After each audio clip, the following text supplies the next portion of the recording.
దగ్గర కానీ, తర్వాత పెళ్ళిళ్ళలో కానీ, ఎక్కడైనా చదివించిన దగ్గర 116 అని, అదేవిధంగా 1016 అని, 1516 అని చదివి, ఆ విధంగా ఈరోజు ఒక 116వ జన్మదినం నాడు నాన్నగారి కార్యక్రమం ప్రతి సంవత్సరం జరుగుతున్నప్పటికీ కూడా ఈ సంవత్సరం ప్రత్యేకంగా ముఖ్యమంత్రి గారు మంత్రివర్గ సభ్యులు మంత్రివర్గంలో చర్చించి ఇది రాష్ట్ర వ్యాప్తంగా ప్రతి జిల్లాలోని జరగాలని, ప్రతి సంవత్సరం జరగాలని, ఏదో ఈ సంవత్సరం ఇచ్చిన జీవో కాదండి, ప్రతి సంవత్సరం జరగాలని జీవో ఇచ్చారు.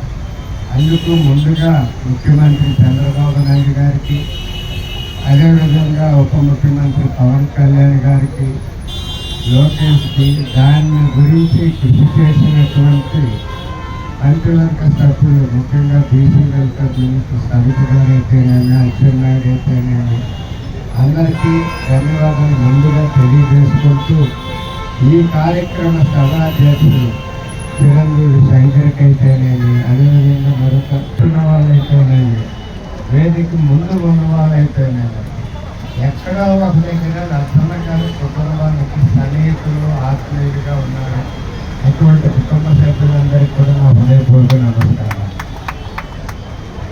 నాన్నగారి ప్రత్యేకత మనం చెప్పుకుంటూనే ఉంటాము.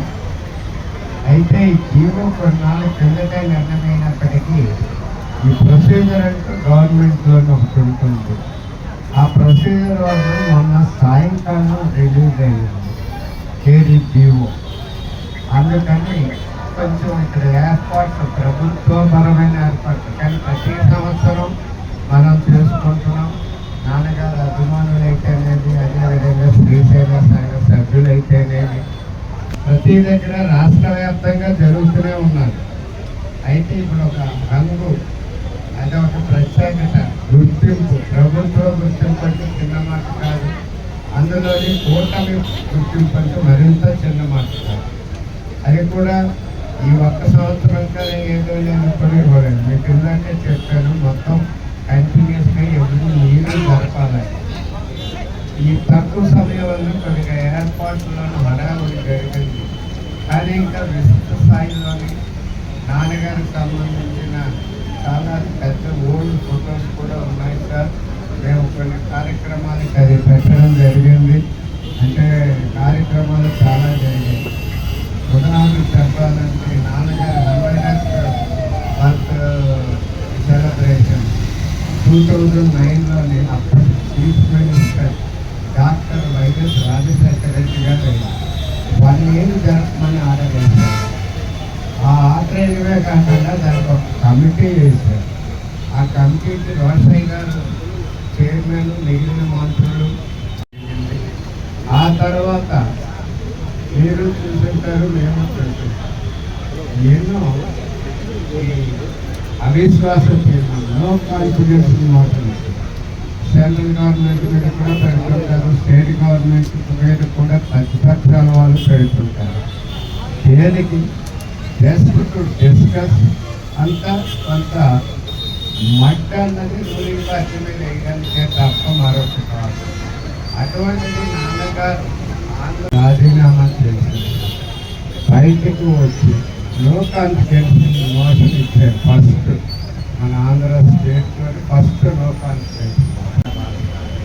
తర్వాత నాన్నగారు 9లో పుట్టాక ఆయనకి చైల్డ్లో అంటే చిన్నతనంలోనే పెళ్ళి అయిపోయింది నాన్నగారు.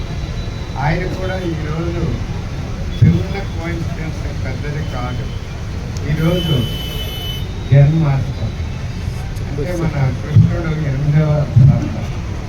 నాన్నగారు కూడా 8th ఇష్యూ అండి. మా గ్రాండ్ మదర్ 8th ఇష్యూ, 8వ సంతానం నాన్నగారు.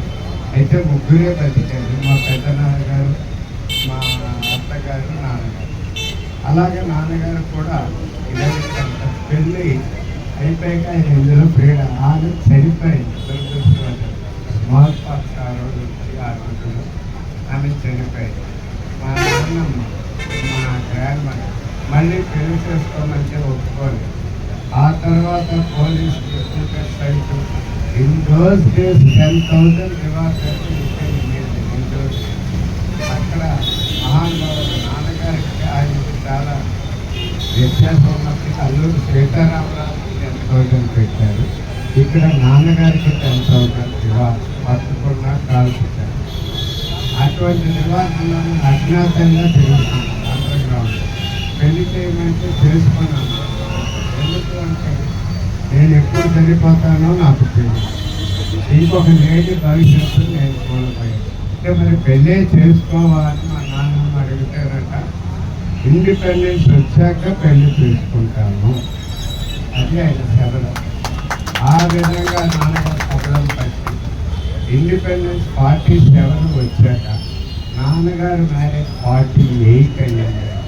అప్పటికే లేట్ మ్యారేజ్ అయిన మా అమ్మగారు ఈ టౌన్లోనే ఇక్కడ వీనస్ హోటల్ ఉంది. ఆ ప్రాంతంలో మా మేనమామలు అక్కడి నుంచి మా అమ్మ వచ్చారు, మ్యారేజ్ చేసుకున్నాను. నేను 49 కాబట్టి ఆ విధంగా నాన్నగారు ఇంకా చెప్పుకుంటూ ఉంటాయి. కానీ ఇప్పుడు మనకి నెక్స్ట్ ఇయర్కి మీరు ఉండాలనే కోరుకుంటున్నాము.